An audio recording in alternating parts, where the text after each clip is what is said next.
Journey of the Sparrows, Chapter 7. So I worked with Alicia once more, but Isabel was gone. The new boss paid no attention to me, and I worked fast like the other women.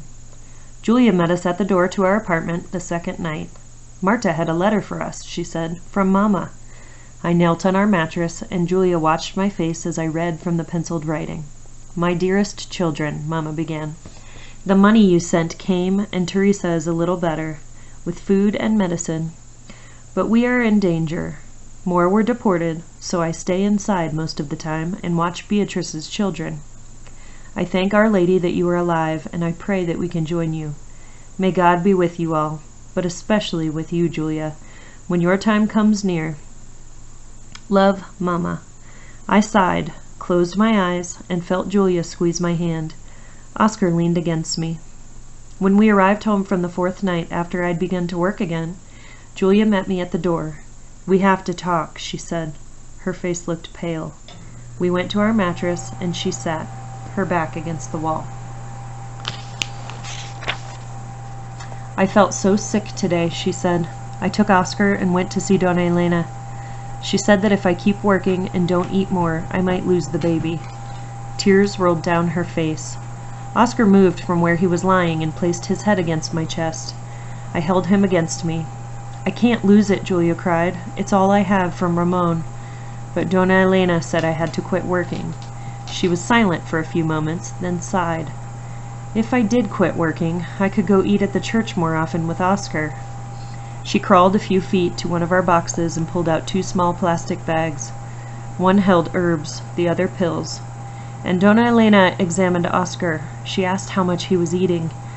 She gave us azafran for tea if his fever comes back, and vitamins for him and me. She held up the bag with pills. But Maria, her eyes grew wide, and she tried to whisper the words. She says that she'll deliver the baby, but if I get real bad, I might have to go to emergency at the hospital. No, Julia, I shouted out loud. You can't. That's how Isabel's aunt was caught. I know, Julia cried. That's what I told Donna Elena. But she said we still might have to take the chance. Oscar clung to me and Julia sobbed. I can't lose the baby, and we're not eating enough. What'll we do? I leaned my head against the wall and felt dizzy. After that night, Julia no longer worked. She just sat quietly on our mattress, sometimes singing or telling stories to Oscar.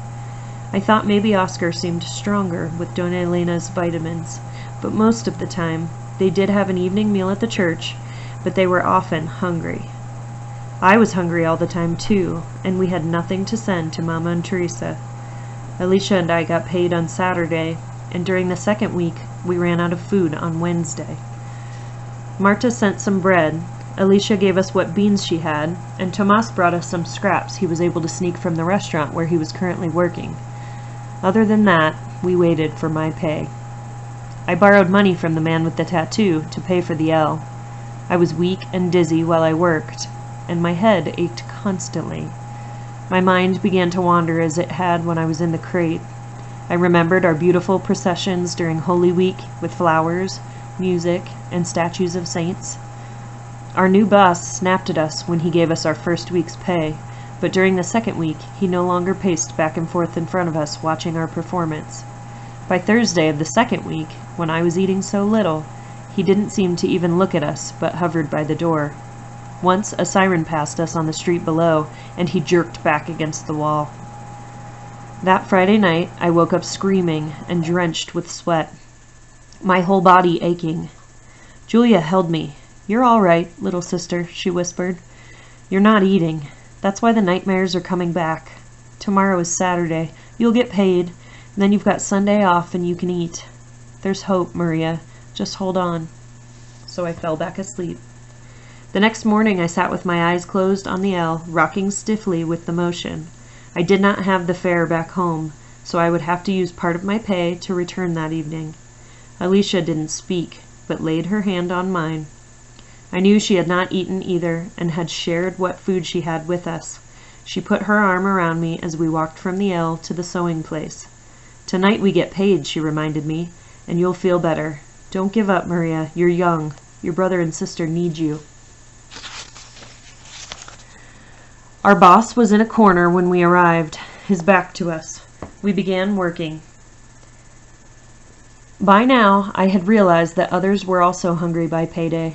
Most brought something to eat during the beginning of the week, but by Saturday only a couple had anything. I half heard sirens outside during the day, but by now the sirens seemed almost part of the wind. Hours passed and my stomach hurt. Food, I thought. We need food. I noticed Alicia once when she was looking at me. "Tonight we'll eat," she seemed to say. Finally, through far-off windows, I saw that the rays of the sun were slanted low in the sky. Our boss slipped out of the room, but I kept on working. Suddenly, the doors slammed open and uniformed men jumped inside. "Immigration! Immigration! Stay where you are!" they shouted. Screams crashed through the room as we jumped up from our machines. Tables fell over and women kept crying. I turned frantically toward Alicia. She shouted at me, "Hide! Hide! Under a table!" Women were running toward the window in the back hall. I saw someone raise a chair to smash the glass in a window. "Don't jump! Don't jump!" I thought. The immigration men came forward, and I stood, unable to move. Alicia slumped over her machine. I moved toward her, and she looked up at me and yelled again, "Hide!" Turning around, I saw a table covered with cloth, crawled under it, and kept crawling. Cloth fell down around me, and in the dim light, I saw 2 other women hiding under the table in a different corner. I heard the smash of breaking glass, along with the screaming. "Don't jump! Don't jump!" I cried again to myself. "Alicia, where are you?" The screaming, crashing of tables, and sounds of fighting turned to hysterical sobbing, like at home, when the Guardias took away friends and relatives. I heard a woman cry in Spanish, "No, no, don't take me. I've got kids." My tables shook, and a man shouted, "Out! Out!" In the dim light, I saw arms yank the other 2 women from under the table. I sat, rigid and silent, waiting to be caught, but the women didn't betray me. I pictured Julia and Oscar on the mattress. There'll be no food, I thought. No food for us. Then I realized. Today was payday. The boss had planned the raid so he wouldn't have to pay us. Tears scalded my cheeks, and I burned with fury. I stayed under the table for a long time, until the room was totally quiet. Finally, crawling out, I looked around. The room was empty. "Alicia! Alicia! Come back!" I sobbed, running in circles. At last I stopped moving and sat in the middle of the floor and wept. Alicia was gone. After a while, I stopped crying and thought of the door. I yanked on the doorknob, but it was locked. I yanked and yanked, then kicked it hard. On the 3rd kick, it opened. It was dark when I got outside, and I remembered I had no money for the L. For a few minutes, I thought I would faint from hunger and exhaustion, but I sat on the curb and waited for the dizziness to pass. Feeling better, I walked toward the L station. No one was there, so I wandered down a street. Even though the weather was warmer than when we first came north, a wind blew and I was cold. 3 men stood on a corner. They looked at me, and I circled around them. I saw more men and several women who were by themselves, their bodies arched by a doorway. One was white, one was black, and I could not see the face of the 3rd. Men walked up and down the street and stopped to talk with the women. Music came from car radios and doorways. I was afraid and crouched back in a door so the men wouldn't see me, but I was so cold I shivered. When I squeezed my arms for warmth, a man noticed me move. He started walking toward me, swaying slightly, and called to me in English. I shook my head at him and started walking backward, away. He kept coming at me, calling to me, and I stumbled. "No, no!" He caught up with me and grabbed my arm. "No, no!" I shouted again and twisted away from him, turned and ran. I ran down several blocks. Finally, I stopped and just walked. The streets were more crowded. Music came from many directions, and the orange and blue signs showed women with no clothes. Women stood alone or in small groups, laughing and calling to men. I was so tired and hungry, I felt faint again. Sitting down in a doorway, I held my head in my hands. Then a woman's voice called to me in Spanish. "Hey, little girl, you okay?" She called to me again, and I stood up. She had on a lot of makeup. Her red hair was piled high on her head, and she wore so few clothes I thought she must be freezing. "You okay?" she repeated. I went to her, tears on my face, shaking my head. "What's wrong?" "I'm lost and hungry and don't have any money for the L, so I can't go home," I cried. She looked up and down my body and back at my face. "New arrivals?" she asked me. I nodded. She got some money out of her purse. "Get yourself a couple donuts in there," she motioned toward a coffee shop. "When you come back out, I'll tell you where to catch the L." I went into the shop with the money, blinking from the bright fluorescent lights, and pointed to some donuts and held out the cash. Several men sat at a table, and I felt their eyes burn against me as they examined me from my head to my feet.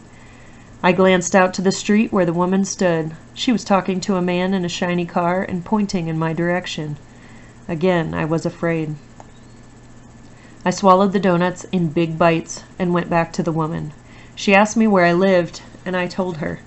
"I'll walk with you and show you the station," she said. She nodded back at a doorway, put her arm around me, and started leading me away, her high heels clicking on the sidewalk. She led me into the dark, and I felt very frightened. If I did not return home, Julia would think I had been taken in the raid with Alicia. The woman stopped walking at an L station and stood staring at me in the dark, chewing her gum. "Hard, isn't it?" she said. She pulled her little coat around her shoulders and looked down the track. "Especially hard when there's nobody to look after you." I shuddered, and I wished I could see the stars. "Papa, where are you?" I thought. Then I heard the L coming. The woman handed me more money than I would need. Peering at the L with her made-up eyes, she said, "This is the one. Maybe you'll make it home all right tonight. God knows what'll ever happen." She walked away from me. It was the middle of the night when I finally got home. Julia and Alicia's husband met me at the door. Tears ran down my face. "There was a raid. Alicia's gone," I whispered to her husband. He turned his face from us, and his shoulders shook with sobs.